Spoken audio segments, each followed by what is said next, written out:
Hello everyone, I am doctor Amit and I welcome you all to my YouTube channel. आज हम शुरू कर रहे हैं हेटरोट्रॉफिक न्यूट्रिशन और इसके अंदर हम पढ़ेंगे ह्यूमन डाइजेशन। इससे पहले हमने कवर किया है लाइफ प्रोसेसेस का basic topic plus about the autotrophic nutrition. अब अगर आपने इससे पहले वाली वीडियोस नहीं देखी हैं तो प्लीज आप पहले वो देखिए ताकि आपके चैप्टर की कंटिन्यूटी बने और आप चैप्टर को अच्छे से समझ पाए। तो आज हम बात करते हैं heterotrophic nutrition 6.2.2। Each organism is adapted to its environment. तो हर एक ऑर्गेनिज्म का अपना एक एनवायरनमेंट, अपना एक हैबिटेट है जहां पे वो अपने आप को अडेप्टेड रखता है और जहां पे वो सरवाइव करता है। The form of nutrition differs depending on the type and availability of food material as well as how it is obtained by the organism.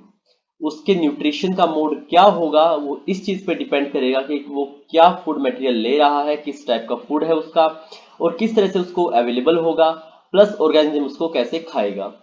For example whether the food source is stationary और mobile. अगर जैसे herbivores हैं तो वो stationery food को खाते हैं, but अगर कार्निवोर्स हैं तो वो मोबाइल फूड को खाते हैं। This would allow for differences in how the food is accessed and what is the nutritive apparatus used by a cow and a lion. तो यहाँ पे दोनों डिफरेंट हैं। There is a range of strategies by which the food is taken in and used by the organism. तो किस तरह से अलग अलग स्ट्रेटजीज से जो ऑर्गेनिज्म है वो फूड लेते हैं। तो जो फर्स्ट है इसमें उसमें ये है कि जो ऑर्गेनिज्म है वो फूड को बाहर ही ब्रेक डाउन करेगा, उसको बाहर ही तोड़ेगा और फिर उसको एब्जॉर्ब करेगा। जब वो कॉम्प्लेक्स से सिंपल मटेरियल बन जाएगा, सिंपल एब्जॉर्बेबल फॉर्म में उसको कन्वर्ट कर लेगा, तब वो उसको एब्जॉर्ब करेगा। And examples are fungi like bread moulds, yeast and mushrooms. उसके बाद जो सेकंड स्ट्रेटजी की हम बात करते हैं कि वो पूरा का पूरा कॉम्प्लेक्स मटेरियल, पूरा का पूरा कॉम्प्लेक्स फूड मटेरियल ऑर्गेनिज्म अपने अंदर उसको खा लेगा और फिर उसके अंदर ही उसका ब्रेक डाउन होगा, डाइजेशन होगा, जैसे ह्यूमंस के अंदर होता है। तो what can be taken in and broken down depends on the body design and functioning. और वो क्या खा रहा है, वो क्या कॉम्प्लेक्स फूड मटेरियल का इंजेक्शन कर रहा है, ये इस पे डिपेंड करेगा कि क्या उसका बॉडी डिजाइन है और क्या उसकी बॉडी फंक्शनिंग है। मीन्स वहां पे किस लेवल ऑफ ऑर्गेनाइजेशन की हम बात कर रहे हैं। Some other organism derive nutrition from plants और एनिमल्स विदाउट किलिंग them। जैसे अगर हम बात करें प्लांट्स की या कुछ एनिमल्स की जो पैरासाइट्स हैं, तो वो बिना मारे ऑर्गेनिज्म से अपना न्यूट्रिशन डिराइव करते हैं। So this is parasitic nutritive strategy and examples are Cuscuta, that is अमरबेल, ticks, lice, leeches and tapeworms. ये हमने लास्ट ईयर भी कवर किया था 9th क्लास में एनिमल किंगडम के अंदर, phylum Platyhelminthes and phylum Nematoda. Then 6.2.3 how do organisms obtain their nutrition. अब अलग अलग ऑर्गेनिज्म है, जैसे जैसे कॉम्प्लेक्सिटी आपकी बढ़ती जाएगी, बॉडी ऑर्गेनाइजेशन का लेवल बढ़ता जाएगा, वैसे वैसे आपका जो मोड ऑफ न्यूट्रिशन है वो भी कॉम्प्लेक्स होता जाएगा। तो अगर हम बात करते हैं सिंगल सेल्ड ऑर्गेनिज्म की, मीन यूनिसेलुलर ऑर्गेनिज्म की। So since the food and the way it is obtained differ, the digestive system is different in various organisms. In single cell organism, the food may be taken in by the entire surface. तो diffusion के through पूरा का पूरा जो food है वो in body in you can say इसकी body से या इस ऑर्गेनिज्म के अंदर एंटर करता है bye diffusion through the entire surface. But as the complexity of the organism increases, different parts become specialized to perform different functions. For example, amoeba takes in food using finger-like temporary extension of the cell surface which fuse over the food particle forming a food vacuole. तो ये आपका figure 6.5 यहाँ पे आपका ये visible है कि amoeba के साइड में एक फूड पार्टिकल है, अमीबा ने अपने सूडोपोडिया को एक्सटेंड किया और उसको एनगल्फ किया। सो this is called phagocytosis and इसको हम सेल ईटिंग भी बोलते हैं। और इस तरह से ये अंदर फूड वैक्यूल बन गया और उसका डाइजेशन हो गया। Inside the food vacuole, complex substances are broken down into simpler ones which then diffuse into the cytoplasm. तो ये आपका साइटोप्लाज्म के अंदर डाइजेशन हो रहा है। The remaining undigested material is moved to the surface of the cell and thrown out. और जो वेस्ट मटेरियल है वो इसी तरह से बाहर निकाल दिया जाता है। हमने बात की है अमीबा की, अब हम बात करते हैं पैरामीशियम की। So paramecium is also unicellular organism. The cell has a definite shape. Amoeba की आपकी डेफिनेट शेप नहीं है, ये आपका पैरामीशियम है। देखिए इसकी डेफिनेट शेप है and the cell has a definite shape and food is taken in at a specific spot जिसको हम बोलते हैं साइटोफेरिंक्स। तो अगर मैं इसको थोड़ा जूम करूं तो देखिए ये आपका साइटोफेरिंक्स है, यहां से फूड इस पैरामीशियम में एंटर करता है। Food is move to this spot by the movement of cilia which cover the entire surface of the cell. तो यहाँ पे बहुत सारी देखिए ये जो आपके बिसल्स टाइप है ये आपकी सारी सीलिया है। तो फॉर एग्जांपल यहाँ पे इस पॉइंट पे जहाँ पे माउस का पॉइंटर है इस पॉइंट पे अगर कोई फूड पार्टिकल है तो ये सीलिया एक कोऑर्डिनेटेड फैशन में बीट करेंगे इधर की तरफ और उस वाटर को जिसके अंदर फूड है इधर जो वाटर है उसको इधर की तरफ पुश करेंगे तो वाटर इधर आएगा और वाटर के साथ वो फूड मटेरियल भी यहाँ पे एंटर कर जाएगा। सो this is how paramecium obtains its food. Then comes nutrition in human beings. The alimentary canal is basically a long tube extending from the mouth to the anus. तो जो पूरा का पूरा डाइजेस्टिव सिस्टम है हमारा पूरी की पूरी डाइजेस्टिव ट्यूब है जो हमारी माउथ से शुरू होकर एनस तक चलते हैं उसको हम बोलते हैं alimentary canal. In figure 6.6 we can see that the tube has different parts. इसकी हम बात करते हैं नेक्स्ट पेज पे। Various regions are specialised to perform different functions like अगर माउथ है या फिर इसोफेगस है उसके बाद स्टमक है इंटेस्टाइन है तो हर रीजन अपना स्पेशलाइज्ड फंक्शन परफॉर्म करता है। What happens to the food once it enters our body. एक बार हम खाना खा लें तो क्या होता है we shall discuss this process here. So coming to the figure 6.6 first, ये आपकी ह्यूमन एलिमेंट्री कनाल है, ये आपका माउथ बक्कल कैविटी भी हम इसको बोलते हैं, यहाँ पे टंग है, ये ऊपर टीथ है, यहाँ से आगे फेरिंक्स है इधर, उसके बाद इसोफेगस में जाएगा खाना, इसोफेगस में जाने के बाद खाना जाएगा स्टमक में, स्टमक में यहाँ पे 3 से 4 घंटे के लिए स्टोर होगा, उसके बाद या फिर आपका नॉर्मल डाइजेशन यहाँ से शुरू होगा और फिर उसके बाद आपका खाना जाता है यहाँ पे ड्यूडेनम में मीन स्मॉल इंटेस्टाइन में जिसके 3 पार्ट हैं ड्यूडेनम, जेजुनम एंड इलियम। तो ये आपका ड्यूडेनम में जाता है, फिर आपका पूरा स्मॉल इंटेस्टाइन में घूमता हुआ फिर आपका लार्ज इंटेस्टाइन में एंटर करता है जहाँ पे ये सीकम है, सीकम के नीचे वर्मीफॉर्म अपेंडिक्स है, तो ये वाला पार्ट आपका सीकम, ये वर्मीफॉर्म अपेंडिक्स। तो इधर आपका ये सीकम, फिर आपका कोलन, फिर आपका इधर आया रेक्टम और रेक्टम के बाद यहाँ पे नीचे दिस इज एनस और एनल ओपनिंग जहां से फूड आपका या अनडाइजेस्टेड फूड आपका बाहर पास होता है। तो this is your whole alimentary canal. किस तरह से आपके अलग अलग जो ऑर्गन्स है एलिमेंट्री कनाल में अलग अलग रीजन्स है वो स्पेशलाइज्ड है।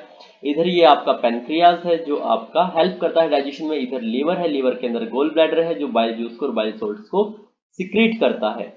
जो गोल ब्लैडर है जहां पे बाइल जूस स्टोर होता है आपका, तो उसका जो डक्ट है उसको हम बोलते हैं बाइल डक्ट। तो बाइल जूस स्टोर होता है आपका गोल ब्लैडर में और गोल ब्लैडर का जो डक्ट है उसको हम बोलते हैं बाइल डक्ट। ये आपका पेनक्रियास है, पेनक्रियास के डक्ट को हम बोलते हैं पेनक्रियाटिक डक्ट। एक बात यहाँ पे ध्यान दीजिए कि देखिए, hope you can see it.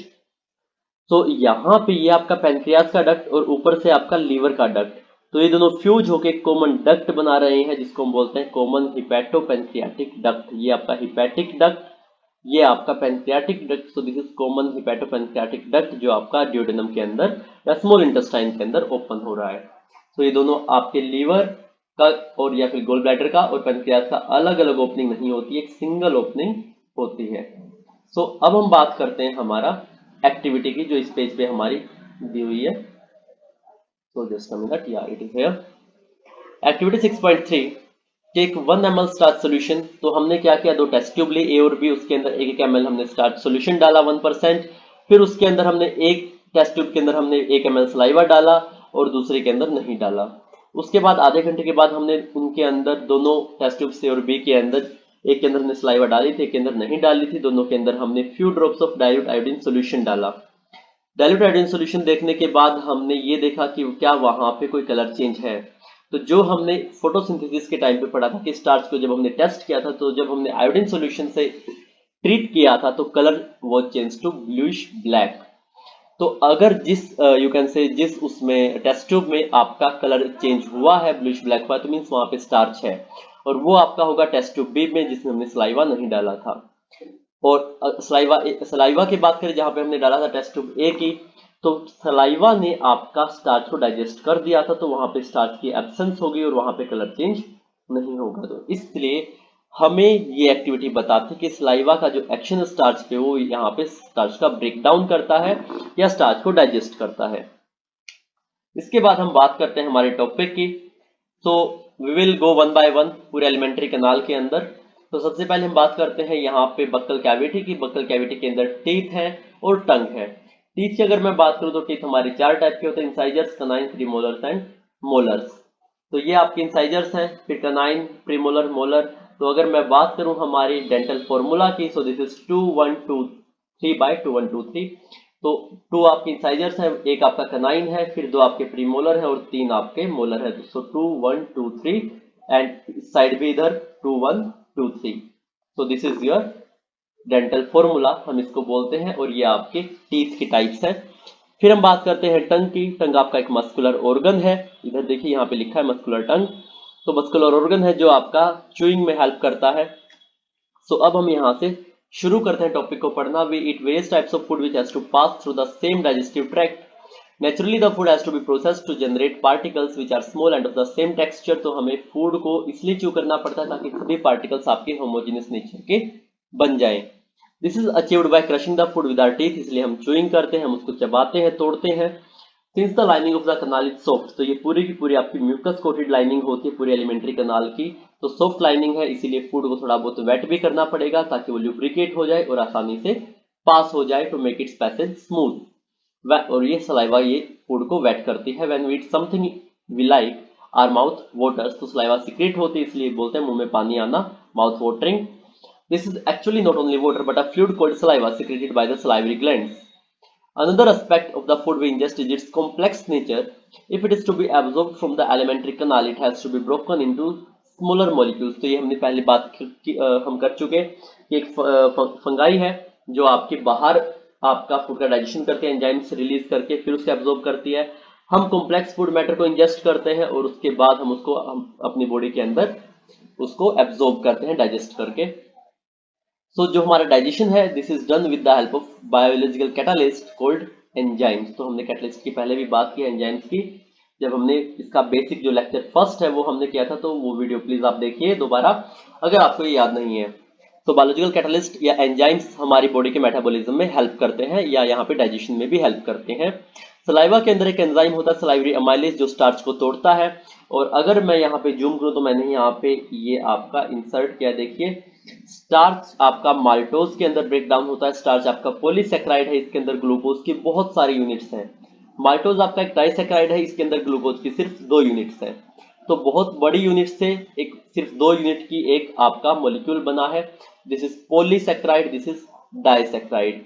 तो यहाँ पे जो एंजाइम यूज हुआ है pH 6.8 ऑप्टिमम pH इसकी है, तो वो एंजाइम आपका है सलाइवरी अमाइलेज। सलाइवरी अमाइलेज आपका ब्रेक डाउन करता है स्टार्च का माल्टोज के अंदर। So the saliva contains an enzyme called salivary amylase that breaks down starch, which is a complex molecule, to give simple sugar. तो ये simple sugar आपका maltose है, एक डाइसेक्राइड है। The food is mixed thoroughly with the saliva and moved around the mouth while chewing by the muscular tongue. तो टंग आपकी chewing में help करती है और सलाइवा की मिक्सिंग में भी हेल्प करती है। इसके बाद हम बात करते हैं एलिमेंट्री कनाल के आगे खाना जाता कैसे, हम उसको स्वेलो करते हैं और स्वेलो करने के बाद जो हमारी एलिमेंट्री कनाल है या जो भी हमारी इंटेस्टाइन इसोफेगस जो भी आपका पार्ट है वहां पे खाने को आगे भेजने के लिए वहां पे आपकी मूवमेंट्स होते हैं, उसको बोलते हैं पेरिस्टाल्टिक मूवमेंट्स। मींस अगर हमें खाना आगे करना है तो पीछे से आपकी कॉन्ट्रैक्शन होगी, आगे से रिलैक्सेशन, फिर कॉन्ट्रैक्शन, फिर रिलैक्सेशन। तो इस तरह से आपका कॉन्ट्रैक्शन और रिलैक्सेशन से आपका जो खाना है या वो आगे पास होता है। It is necessary to move the food in a regulated manner along the digestive tube so that it can be processed properly in each part. The lining of the canal has muscles that contract rhythmically. So this is important. वो rhythmically contract करते हैं, rhythm में contract करते हैं in order to push the food forward. These peristaltic movements occur all along the gut. तो mouth से या oesophagus या फेरिंक्स से लेके हमारा पूरा का पूरा लार्ज इंटेस्टाइन के एनल ओपनिंग तक, रेक्टम तक हमारी पेरिस्टाल्टिक मूवमेंट हमारी होती हैं। तो अगर मैं यहाँ पे बात करूं तो lining of canal, alimentary canal की जो ये लाइनिंग है, मींस ये जो वॉल है, इसके अंदर कौन कौन सी मसल्स होते हैं, कौन कौन से आपके पार्ट होते हैं। सो मैंने यहाँ पे एक पिक इंसर्ट की है, this is from 11th NCERT। सो सी ये सबसे बाहर वाली लेयर को हम बोलते हैं सिरोसा। उसके बाद ये आपकी जो अंदर की लेयर है बाहर वाली, ये फिर अंदर की जो 2 लेयर हैं दे आर मस्कुलरिस। अंदर वाली सर्कुलर मसल्स की बनी हुई है और बाहर वाली लॉन्गिट्यूडिनल मसल्स की बनी हुई है। ओके, बाहर वाली लॉन्गिट्यूडिनल मसल्स है, अंदर वाली सर्कुलर मसल्स हैं। फिर उसके बाद एक सब म्यूकोजा की लेयर है और सबसे अंदर वाली म्यूकोजा, और ये आपका ल्यूमन, ल्यूमन मीन्स ये आपका स्पेस है और यहाँ से खाना आपका पास करता है। तो ये सबसे बाहर है, सबसे अंदर, और यहाँ से आपका खाना इस ल्यूमन से स्पेस से पास करता है। तो ये सभी लेयर्स आपके पार्टिकुलरली मस्कुलरिस जिसके अंदर ये मसल्स है सर्कुलर और लॉन्गिट्यूडिनल, ये आपके कॉन्ट्रैक्ट करते हैं और पेरिस्टाल्टिक मूवमेंट्स इसकी वजह से होती हैं। So this is your diagrammatic representation of transverse section of gut. तो जो हमने यहाँ पे पढ़ा कि जो लास्ट लाइन थी, दे अकर ऑल अलोंग द गट, तो ये गट की ये जो लाइनिंग है इसके अंदर ये सभी 4 लेयर्स होते हैं, सिरोजा, मस्कुलरिस, सबम्यूकोजा और mucosa. Then from the mouth the food is taken to the stomach through the food pipe और ईसोफेगस। तो ये आपका ईसोफेगस यहाँ पे इस तरह से खाना लेके आते हैं स्टमक तक। The stomach is a large organ, ये एक बड़ा ऑर्गन है which expands when food enters it. The muscular walls of the stomach helps in mixing the food thoroughly with more digestive juices. तो यहाँ पे देखिए ये आपका स्टमक है। अगर मैं स्टमक की बात करूं तो ये इसोफेगस यहाँ से एंटर की, सबसे ऊपर वाला पोर्शन आपका फंडस है, इसको हम फंडस बोलते हैं, जहां पे आपकी कुछ अमाउंट ऑफ गैसेस या एयर ट्रैप्ड रहती है। फिर ये आपका कार्डियक है, कार्डियक पोर्शन जहां पे इसोफेगस ओपन होती है, this is your cardiac portion of the stomach. और जहां से आपका ड्यूडेनम या स्मॉल इंटेस्टाइन शुरू होती है तो उस रीजन को आपका बोलते हैं पाइलोरस या पाइलोरिक पार्ट। तो ये बीच वाली आपकी बॉडी है स्टमक की। तो दिस इज योर स्टमक। तो स्टमक आपका एक बड़ा ऑर्गन है और ये एक्सपेंड करता है जब खाना इसके अंदर जाता है। अब इसके अंदर कौन कौन से डाइजेस्टिव जूसेस सिक्रेट होते हैं, तो यहाँ पे जो डाइजेस्टिव जूस है वो आपके सिक्रेट करते हैं कौन, gastric glands. The digestion in stomach is taken care of by the gastric glands present in the wall of stomach. This release hydrochloric acid, HCl release होता है, plus a protein digesting enzyme called pepsin and mucus. तो ये 3 चीजें release होते हैं gastric glands की से, HCl, pepsin और mucus. HCl creates an acidic medium which facilitates the action of the enzyme pepsin। तो शुरू में एक इनएक्टिव एंजाइम होता है पेप्सिनोजन, वो इस एसिडिक मीडियम की वजह से एक्टिव एंजाइम पेप्सिन के अंदर कन्वर्ट होता है। तो pepsinogen is converted into pepsin और ये आपका एसिडिक मीडियम के अंदर होता है। देन HCl जो है वो आपके जो माइक्रो ऑर्गेनिजम्स है फूड के अंदर उसको भी किल करता है। तो ये आपका दूसरा फंक्शन है जो यहाँ पे क्वेश्चन में पूछा गया है कि जो फूड के अंदर माइक्रोब्स हैं वो भी HCl किल करता है और हमारी इम्यूनिटी के अंदर रोल प्ले करता है। देन म्यूकस क्या करेगा, it protects the inner lining of the stomach from the action of the acid under normal conditions. तो यहाँ पे आपका इस पूरी वॉल के ऊपर आपकी म्यूकस की डिपोजिशन हो जाती है ताकि जो एसिड है वो हमारी बॉडी के पार्ट्स को या फिर इस स्टमक की वॉल को आपका कोरोड ना करे या उसको डैमेज ना करे। तो ये म्यूकस का काम होता है। Then we have often heard adults complaining about acidity। तो नॉर्मल कंडीशंस के अंदर जो म्यूकस है वो आपका प्रोटेक्ट कर लेती है स्टमक की वॉल को HCl से, लेकिन जब हाइपर सिक्रेशन हो जाती है HCl की तो उस वजह से आपकी एसिडिटी होती है। Can this be related to what has been discussed above? Yes. Then और कभी कभी पेट दर्द भी होता है एसिडिटी की वजह से, तो तब आपका जो हाइपर सिक्रेशन है हाइड्रोक्लोरिक एसिड का वो आपका स्टमक की वॉल को डैमेज कर देता है। The exit of food from the stomach is regulated by sphincter muscle which releases it in small amounts into the small intestine। तो जो हमने यहाँ पे बात की थी कि यहाँ पे एक पाइलोरिक पार्ट है, ओके। तो ये पाइलोरिक पार्ट यहाँ पे एक स्फिंक्टर है, स्फिंक्टर मींस आपकी एक वाल्व है, ओके, एक मसल्स की बनी हुई है मस्कुलर वाल्व है, उसको हम स्फिंक्टर बोलते हैं। तो सारा का सारा खाना एकदम से यहाँ पे नहीं जाता, कुछ कुछ थोड़ी थोड़ी अमाउंट्स में जाता है, ये आगे पास होता है और उस वाल्व के थ्रू ये पास होता है, उसको हम बोलते हैं पाइलोरिक स्फिंक्टर। ये आपका पाइलोरिक पार्ट। तो ये यहाँ पे आपकी जो स्फिंक्टर होगी, जो वाल्व होगी, this is pyloric sphincter which regulates the passage of food through the stomach और from the stomach into the small intestine. Then this is the longest part of the alimentary canal, कौन सा, small intestine, which is fitted into a compact space because of the extensive coiling। तो यहाँ पे आपका बहुत ज्यादा coiling है, तो ये आपकी बहुत लंबी इंटेस्टाइन आपकी इतने से स्पेस में आपके जो एब्डोमिनल कैविटी है उसके अंदर फिट हो जाती है, क्योंकि वहां पे बहुत ज्यादा कोइलिंग होती है। The length of the small intestine differs in various animals depending on the food they eat. So अगर यू कैन से अगर डाइजेशन में ज्यादा टाइम लगता है तो आपकी जो स्मॉल इंटेस्टाइन की लेंथ है वो ज्यादा होगी, लेकिन अगर टाइम कम लग रहा है तो उनकी लेंथ कम होगी। सो herbivores like horses, okay, they eat grass and they need a longer small intestine to allow the cellulose to be digested। तो उनके लिए सेलुलोज में टाइम लगता है डाइजेस्ट होने के लिए, उसकी फर्मेंटेशन होती है सेलुलोज की, तब जाके वो डाइजेस्ट होता है। तो तब इंटेस्टाइन के अंदर ये सब डाइजेशन सेलुलोज का होता है, इसलिए वहां पे एक लंबी स्मॉल इंटेस्टाइन की जरूरत है। Meat is easier to digest, hence carnivores like tigers have a shorter small intestine. तो कार्निवोर्स के अंदर छोटे होते हैं क्योंकि उनके अंदर आसानी से डाइजेशन हो जाता है। तो हमारी जो डाइजेस्टिव सिस्टम है वो भी डिफर करता है एनिमल्स के अंदर depending on the food they eat. Then अब हम बात करते हैं हमारा खाना स्टमक से स्मॉल इंटेस्टाइन में आ चुका है। अब स्मॉल इंटेस्टाइन के अंदर डाइजेशन कैसे होगा? सो देखिए, अगर हम बात करें तो कार्बोहाइड्रेट्स का डाइजेशन शुरू हो गया था यहाँ पे, ओके, बक्कल कैविटी में स्टार्च का, ओके, या फिर कार्बोहाइड्रेट्स का। देन प्रोटीन का डाइजेशन हमारा शुरू हुआ है स्टमक के अंदर पेप्सिन की वजह से, protein digesting enzyme called pepsin. तो यहाँ पे आपका प्रोटीन का डाइजेशन शुरू हो चुका है।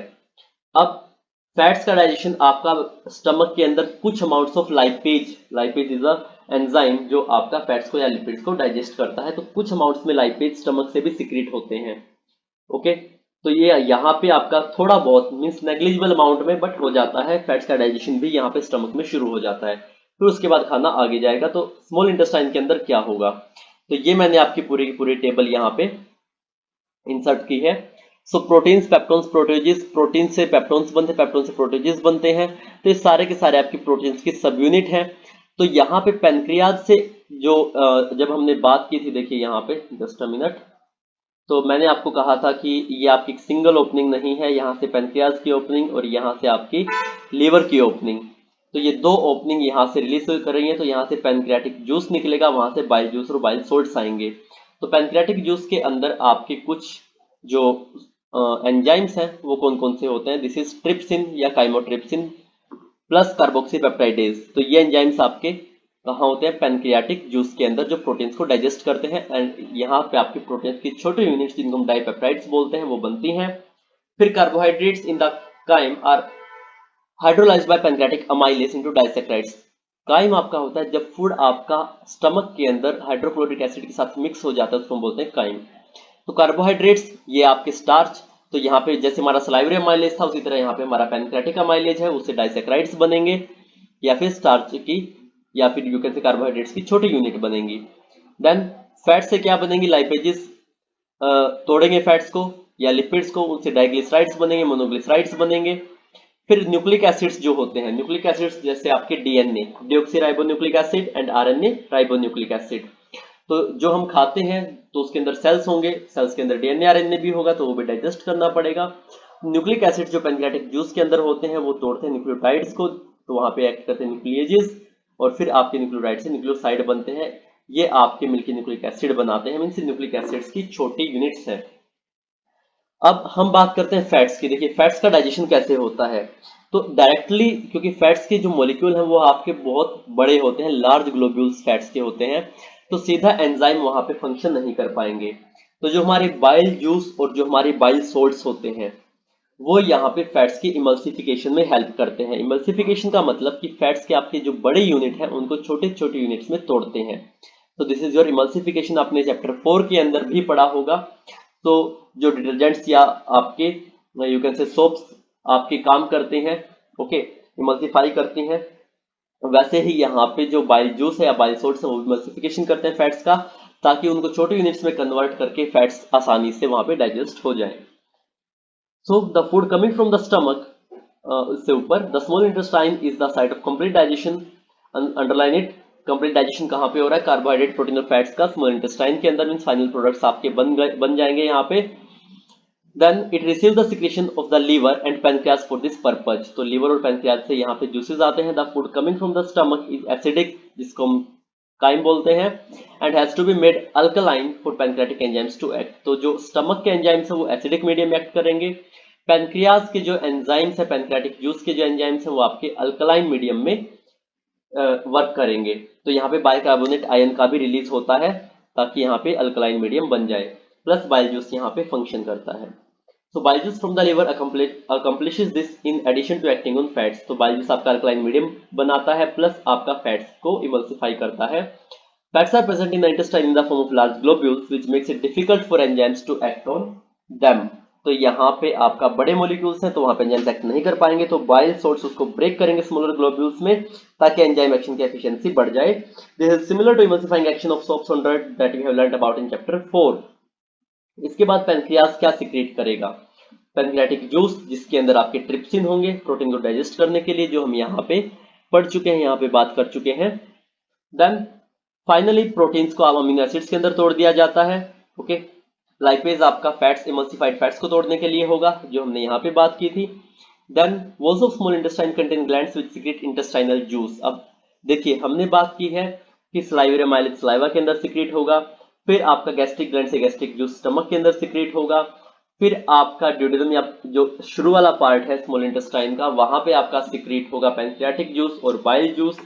उसके बाद जब आगे इंटेस्टाइन के अंदर फूड जाएगा तो वहां पे रिलीज होगा इंटेस्टाइनल जूस। तो इंटेस्टाइनल जूस के अंदर जो एंजाइम्स है वो क्या करेंगे, वो आपके ये जो यहाँ पे हमारी छोटी यूनिट्स बनी थी उसको बिल्कुल आपकी बेसिक ये वाली जो यूनिट्स थी इनको बिल्कुल बेसिक यूनिट्स के अंदर तोड़ देंगे और ये सब एब्जॉर्ब हो जाएगा। तो डाइपेप्टाइड्स हमारे बने थे वो अमीनो या फिर प्रोटीन से जो ये बने थे, तो प्रोटीन हमारे फाइनली अमीनो एसिड्स बना देंगे। जितने भी हमारे कार्बोहाइड्रेट्स थे वो सारे के सारे हमारे ग्लूकोज बना देंगे। ओके, चाहे वो माल्टोस हो, लैक्टोस हो, सुक्रोज हो, सारे के सारे आपके ग्लूकोज बना देंगे। देन जो हमारे न्यूक्लिक एसिड्स थे, न्यूक्लियोटाइड्स न्यूक्लियोसाइड्स बन के फिर वो हमारे लास्ट में शुगर्स और बेसिस बना देंगे। एंड जो हमारे फैट्स थे जो हमारे डाई और मोनोग्लिसराइड्स में चेंज हुए थे वो हमारे फाइनली फैटी एसिड्स और ग्लिसरॉल के अंदर चेंज हो जाएंगे। तो मेन जो इंपॉर्टेंट बात है वो याद ये रखना है कि प्रोटीन का जो फाइनल प्रोडक्ट है वो अमीनो एसिड होता है, जो कार्बोहाइड्रेट का फाइनल प्रोडक्ट है वो आपका ग्लूकोज होता है, न्यूक्लिक एसिड का जो आपका फाइनल प्रोडक्ट है वो शुगर्स और बेसिस होता है, नाइट्रोजनस बेस इसको हम बोलते हैं नाइट्रोजनस बेस, और जो फैट्स का आपका फाइनल प्रोडक्ट होता है वो आपका फैटी एसिड और ग्लिसरॉल होता है। तो now let us read it. तो the walls of small intestine contain glands, just a minute, yeah, which secrete intestinal juice. The enzyme present in it finally convert the proteins to amino acid, जो हमने अभी बात की, complex carbohydrate into glucose and fats into fatty acids and glycerol. So please remember it. तो देखिए हर जगह मैंने आपकी एडिशनली ये पिक्स डाल के आपके लिए बहुत इजी कर दिया ताकि आप इसको अच्छे से समझ पाए।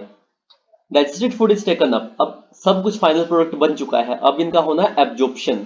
तो एब्जॉर्प्शन किसके थ्रू होगा, विलाई के थ्रू। विलाई क्या होते हैं पढ़ते हैं।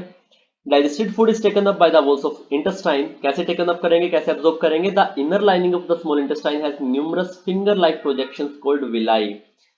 जो ये आपकी इंटेस्टाइन है, हम ऊपर जाते हैं, ये आपकी इंटेस्टाइन है। ओके, तो इस इंटेस्टाइन के अंदर इसकी जो वॉल है, यहाँ पे आपको नहीं शो कर रखा लेकिन मैंने इसका एक और डायग्राम यहाँ पे इंसर्ट किया है। तो इस स्टमक की सॉरी इस इंटेस्टाइन की वॉल के अंदर इस तरह से फिंगर लाइक प्रोजेक्शंस, ये देखिए ये ऐसे, ओके, ये फिंगर लाइक प्रोजेक्शंस आपकी होती हैं जिनको हम बोलते हैं विलाई।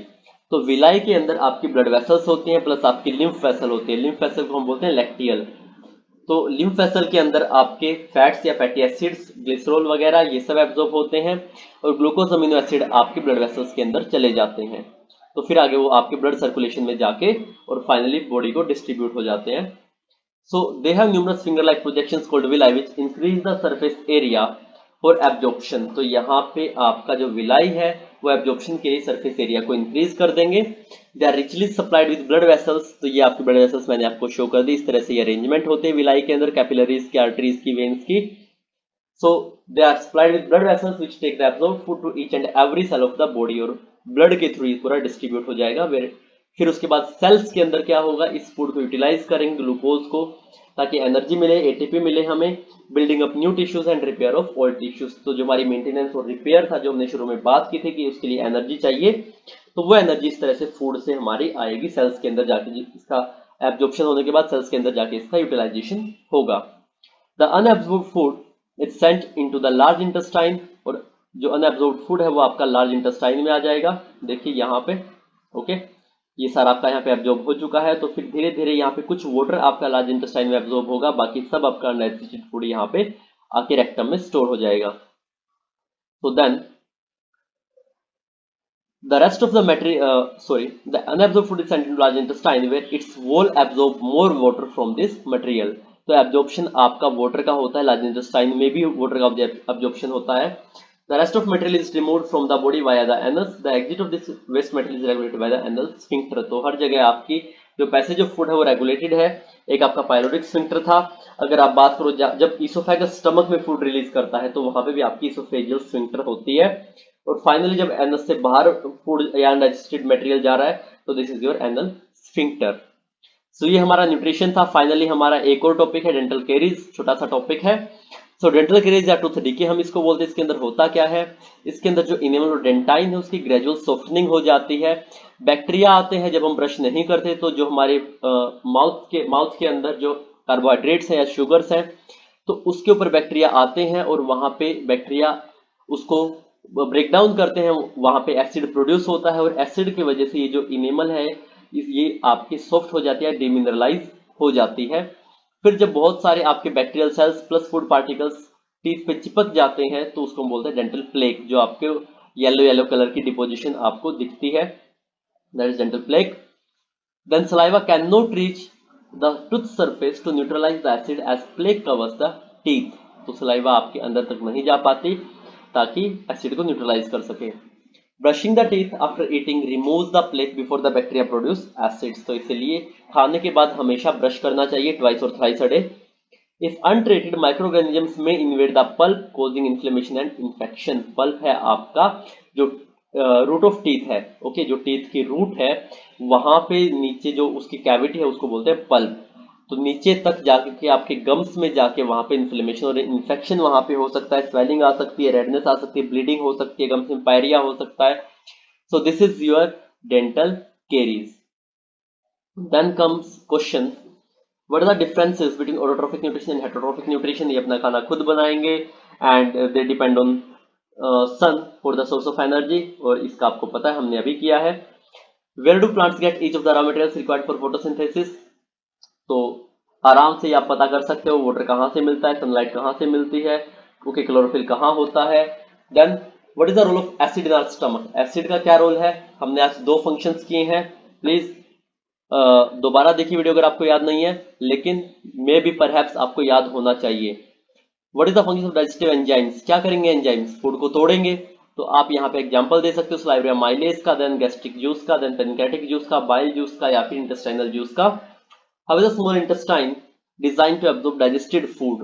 ओके, तो वहां पे आपका एब्जॉर्प्शन कैसे होता है, तो नो डाउट यहाँ पे विलाई होती है और विलाई इसको एब्जॉर्ब करती हैं। So this is your today's video. No doubt थोड़ी बहुत लेंथी है, बट प्लीज सीट फुल। कल हम बात करेंगे रेस्पिरेशन की, और प्लीज वीडियो को शेयर कीजिए, लाइक कीजिए, सब्सक्राइब करवाइए अपने फ्रेंड से, so that we can go ahead more and more and be regular also. Sorry, bye bye, take care and sorry for being irregular slightly, क्योंकि कभी कभी टाइम नहीं मिल पाता। So please understand that. So I will complete the syllabus for sure, and please do like, share and subscribe. Thank you, bye bye and take care.